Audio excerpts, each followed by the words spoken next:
back to Secondhand Sellers, where we talk about all things thrifting, resale, and secondhand. I'm Sarah. And I'm Klayton. Thanks for joining us again this week. We are back after a 1-week break for the holiday season. We had Christmas, New Year's has passed us now, and we are here back with an episode. Yeah. Hopefully you guys had a great season. We'd love to hear how your resale went. We had I think you did too, had a spike a few weeks prior to Christmas, and then has tapered off. So yeah, it was like 2 weeks or the week before Christmas. Pretty decent sales, numbers keep going up, and then that week before Christmas flatlined, and it was just like, oh. But by then, I think most people already had their gifts. So let us know down in the comments below what you're reselling. Yeah, what'd you look like? I know we had that, like I said, we similar kind of thing where a few weeks before Christmas, there was an uptick. We had a good weekend or two, and then down. But I will say, there was a couple of like last ditch people right at the week of Christmas, and we sold, probably the star thing we sold that week is I picked up a set of 12 Days of Christmas goblets. They were like stemware. They were like hand painted with the 12 Days of Christmas, like unique. The song. Yeah. And they were going good. I picked them up for $10, the whole set. It was in the box and everything. Had been used, but it was, packaged nicely and everything. For $10 at the Goodwill, and we sold that. I think someone bought that for like $85 plus shipping. Wow. It was really high. Don't quote me on that, but I was close to that. It was really high. And so we made like 50-ish maybe off of that. I can't remember. And that was like a few days before Christmas, and it made it. It made it before Christmas. That's awesome. Thank you, FedEx, for getting it there. But yeah, we did have that taper off. I actually sold one of those Christmas villages. It wasn't Department 56. It was just one of the... Like the Max or something? Yeah, I can't remember. But I did sell that like the Saturday before Christmas. Did it make it on time? No. Oh! It didn't make it on time. Oh no! And I actually had my store on vacation mode because I actually didn't want to deal with shipping that weekend. I had too many errands to do. And so the customer knew it wasn't going to make it before Christmas, but apparently they really wanted it. Must have been a good deal. Maybe if they needed that to complete their collection. Yeah, maybe. Yeah, so here we are. We're getting back into the swing of things. Post-holidays, want to get our stores chugging along. We've had a few sales here and there, just real minimal though. So we want to get back into that, but we're going to talk today about the bottom feeder method. And this is a sourcing method that you can adopt to have a more casual, I would say, a casual approach to sourcing for resale.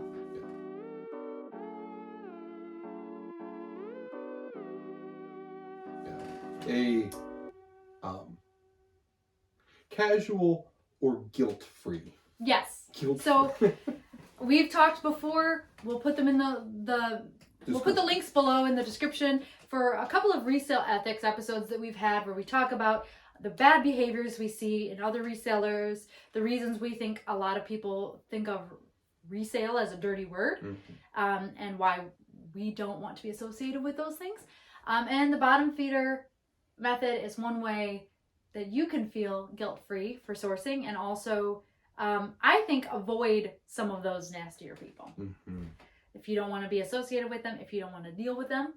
I don't like dealing with aggressive crowds. So anyway, do you adopt the bottom feeder? Do you want to talk about what the bottom feeder method is? Sure. So what we believe the bottom feeder method is when it comes to resale, instead of going out, right at the crack of dawn to hit up the garage sales or go to the estate sale or wherever you go sourcing, you go to where people have neglected items and they don't care about them. You go on the last days of the sales. You go to the clearance aisles. You go to Goodwill when they have the half tag days, or the Goodwill Bins, other resources where people are practically giving away items because it has sat around for too long.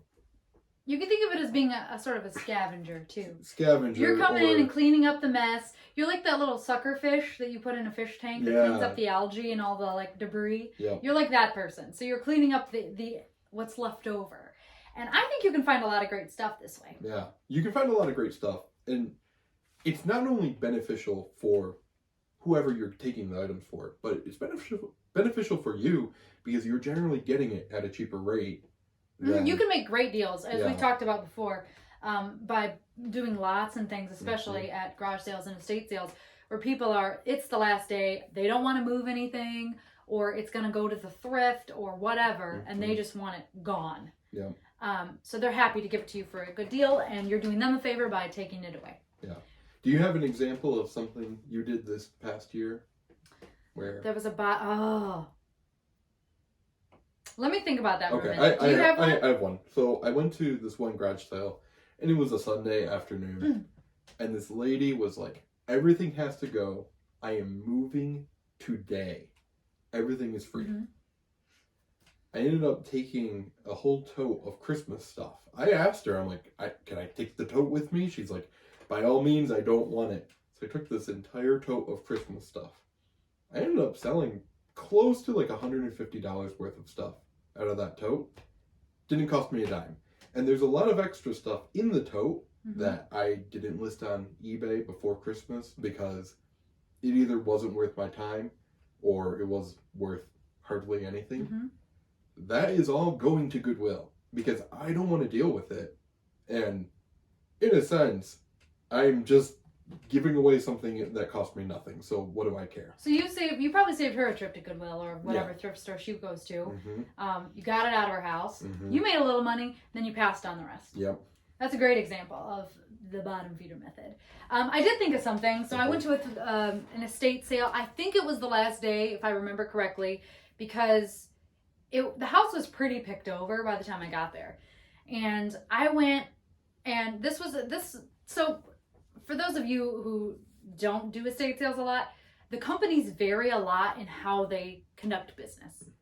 Some estate sale companies, especially higher end ones, higher price ones, have very organized estate sales. They tend to have expensive houses that they get for their business. Things are, like I said, orderly, sometimes cleaner, that kind of thing. And then there's in between, and then there's estate sale companies that they'll set a few things out, they'll price some stuff, and then they'll just leave. This is especially for houses that they go into and they're crazy, overwhelming, or maybe even borderline hoardery, and people just don't want to deal with sorting through everything. And so they won't have everything priced. You literally are supposed to grab stuff and take it up to them and ask a price or negotiate a price. So this was that kind of sale. It was the last day too, so they were even more that way. And the more you estate sale, the more you start learning which companies are this way and which are not. My cousin has been in the resale game for a really long time. She would say, I think that she's a scavenger. She might be watching, so she can comment below if I am correct on that. I think she may have described herself this way. But she'll go and she'll dig around in the basements where there's just a pile of junk and pull things out that are worth money, but everyone else is overlooked because they don't want to dig or it looks dirty. Yeah. That's a big thing. We talked about washing and how important that is, especially for glass stuff. It completely changes the look of something. Yep. So I went to this sale. Anyway, I've tangented. I am tangential. Anyway, so I went to this sale and it was, like I said, pretty picked over. I found a few things. I got a Chemex for myself out of the kitchen. And if you're familiar with that coffee method, the Chemex. And then I went to the basement and there was piles of everything. And I pulled out turkey platter and 2 turkey plates. I think I got 2 turkey mugs there. I got the real winner. I got a cookbook, a few things. Basically, I got a lot. And the real winner of this sale was the Island of Misfit Toys. Are you familiar with this? That classic, Rudolph, right? That whole genre of claymation classic Christmas film. I bought a bunch of ornaments. They were sold at CVS originally, and there was 5 of them, 6 of them. I don't know. I think 5. And they had boxes. They were all in their original box. I think they had been used, but they had been put back in the box, except for one, which was in the incorrect box. And so I got this whole lot of stuff. I went up, negotiated with the guy. Again, I think it was the last day of the sale. It might have even been towards the end of the last day of the sale, the afternoon. And I think I got all that stuff for like $10. I got that. I got some 90s postcards, like travel postcards from Ireland and England. And I just picked up a bunch of stuff. Whole thing. And out of that lot, I sold the 2 turkey plates. I sold the 2 turkey mugs, which unfortunately one handle broke in shipping, so we had to give $5 back on that. But it all worked out in the end. I sold the Island of Misfit toys, and I sold them for a good amount of money. And I can't remember off the top of my head, but I'll pop it in the video. It was a lot. And I paid $10 for the entire lot. I kept the turkey plate or the turkey platter for myself. I kept the Chemex. It was a great sale, but it was a bottom feeder kind of thing. Yeah. I had to go. I had to dig. And also some of the stuff kind of smelled like patchouli. It all kind of smelled like patchouli, which I realized after I got home. But anyway, it all worked out. And that was one of those things that was like, I paid almost nothing. Mm-hmm. But the problem with the bottom feeder, I shouldn't say the problem. You have to be prepared when you're a bottom feeder. Because often it means more work. So in this case, I was in someone's basement a lot. There were piles of things everywhere. It was not clean and tidy and pleasant. I had to dig around. Mm-hmm. But I found some great stuff there. And sometimes when you have to put in that much extra effort, it does really pay off. Another example I have, mm-hmm. I dumpster dive. Oh, you're hardcore. He's a hardcore. He's the bottomest of bottom feeders. I don't intentionally go out and hunt for dumpsters, but my apartment complex, people throw stuff out. Yep. All the time. And so far this year, I've pulled out a laptop, 2 PlayStation 3s, a Wii U. Insane. A box full of mismatched cords and stuff. Working? Does some of the stuff work? The Wii U worked. That's insane. Yep. Who are these people? I don't know about the PlayStations yet because I have a terrible habit of going, cool, this is great. I don't have the time to work on it. And it went into my death pile. So I would like to know, do you guys know people like this that just throw out perfectly good stuff? Because even if I were so inclined, mm-hmm. I would probably list it for free on Facebook Marketplace or in a free group. Like, I'm a member of a free group. I would be inclined to, like, give it away or ask my friends or family or whatever, not just throw it in a dumpster. Yeah. Which seems crazy to me. 1, it's really wasteful. And 2, why would you throw out something that's perfectly good, especially tech? Last night, I'm walking the dogs, and Rubbermaid tote. Perfectly good? I was like, oh, cool. It's in the trash because it doesn't have a lid. Pulled it out. The lid's underneath. Nothing wrong with it. I don't know what's wrong with it. I said, I'm going to take it home, wash it. Somebody would have taken that off a free group in a hot second. Yep. Because if you go to the store, you buy those. They're minimum $5 for a small one. Mm-hmm. And this was your average medium-sized one. You're resellers, so you can definitely take advantage. I'm going to use that. In fact, I already know what I'm going to put into it. And it's just like, cool. I don't have to buy one now. And I will say, my dad, I don't know if he would frame himself as a dumpster diver. He would call himself a scrapper. Mm. So he's a scrapper. He drives around in his crappy truck and picks up scrap metal. But in the process of doing this, he has found perfectly good things. A lot of people think a lot of vintage stuff is trash, or if it doesn't work, that it's automatically trash. I think on this podcast I talked about how we sold a radio that didn't work. Someone wanted it for the decor value. My dad found that scrapping. My dad, I'm going to keep it, but he found a cast iron Christmas tree stand, like for a live Christmas tree. Mm-hmm. And we're going to keep it, but I looked up comps on eBay just to show him, and I was like, if you ever find one again, do not scrap it. $50 resale. I mean, because a brand new cast iron one is like $100 or more. And this one, it came up as LL Bean too. It it wasn't labeled LL Bean, but it matched a listing that somebody had as LL Bean. So I don't know if I can't confirm that exactly, but it implied that it was the LL Bean one. But even a non-branded one, they do have value. And he finds stuff all the time. Yeah. And I think some of it is, I think especially at apartment complexes, there's a possibility that there was a domestic disturbance and someone threw out someone else's stuff. Also, it could be possible at houses. But some people just want to get rid of stuff. And he's noticed a few times that people will carefully set things out to the trash, expecting somebody to pick it up. Yeah. In fact, they just don't want to go drop it off somewhere. We've done that before, where we had a desk. It was kind of broken up on the top. Wasn't great, but I don't have a vehicle to haul it. We just took it out, put it right next to the dumpster. Within under a day, it was gone. Someone picked it up. And then what was really funny was 3 or 4 months later, it was sitting back out at the dumpster. So somebody else used it. And they got rid of it. And they got rid of it, so. So I think there are some, like you said, you didn't have a car, it would have been too much. It wouldn't have been worth it to rent something to get rid of something like that. No. But I think... And thankfully, our apartment complex does allow us to throw out our furniture and stuff. But it was like, okay, I can put it into the dumpster. Or... leave it here to see if somebody else could use it. Yeah. So I think there are legitimate reasons that people do this. It is a little more puzzling when it's something techie or something you list on a free group and somebody else would just come by and pick it up. Yeah. But people are how people are. Yeah. So that is, I would say, like you said, the most bottom feedery. It's like literally you're pulling it out of the garbage. Yeah. Which it blows my mind because I know what my dad has found. I know what you have found.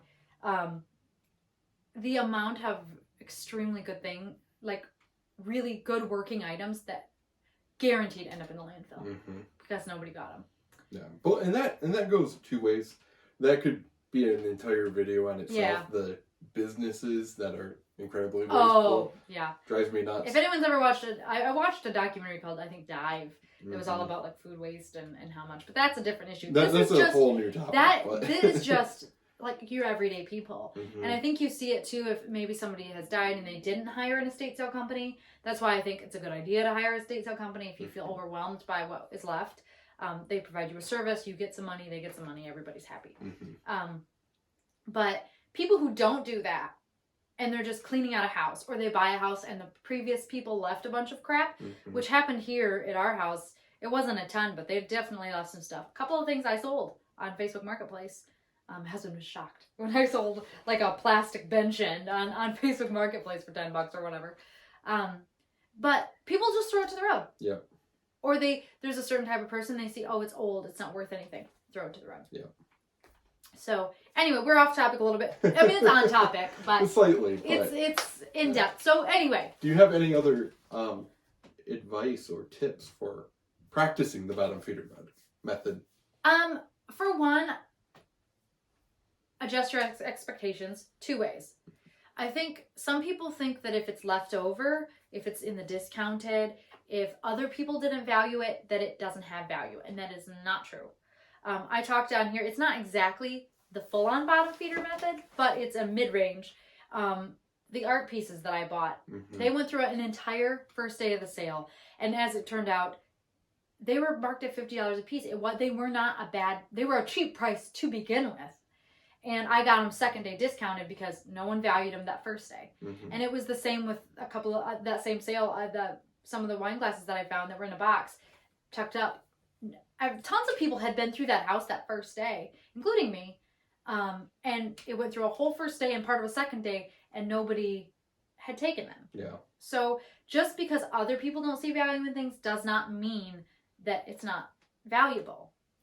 And it's especially true if it's something kind of polarizing. So maybe it's a statue or something that's a little weird and funky that is niche where a certain type of person would love it, but a lot of other people don't. You can find those things the last day because they're just there. Or the other thing where I think you need to moderate your expectations is the work involved. Because like I said, with my first example, I got a lot of great stuff at that sale that worked out really good for us. The one where I had to go and dig in the basement, but I literally had to be in a place that was not ideal. I didn't love digging around in a dirty basement and in piles of things. You don't sign up to do that for free all the time? It's not my favorite estate sale environment, but because of those conditions and because the estate sale company did not have to deal with that. They didn't have to go through all that and set it up and make it pretty and price everything. They'll give you a deal on it. So you have to be prepared to work. If you go in on a sale day at the thrift store, if our thrift stores, our Goodwill in particular, only has one day a week that they have a sale, you're probably going to have to fight more of a crowd to find that stuff. But it's stuff that's sat there for a long time and that they want a discount. Garage sale, you know, maybe you have to take a box of stuff like you did with your Christmas stuff, and maybe some of that stuff you don't want, or there isn't value in it, and you have to take it as a favor to that person to get the things that you want. And so those kinds of things, I think, when you try to adopt this method, those kinds of things are things you have to take into consideration. Yeah. Did you have any more to say about this? No. Or another great example? I think that's great. I think we put it well. All right. So. We would love to hear if you do this. Are you a bottom feeder? Do you skim off the top and go in the first day and see what you can find for a good deal without being rude? Because if you're rude, we don't want you around here. But we'd love to hear if you guys also find value in things that other people have just passed over again and again. We'd love to hear about them down in the comments below. What's your top find? Top find. Thanks for joining us today.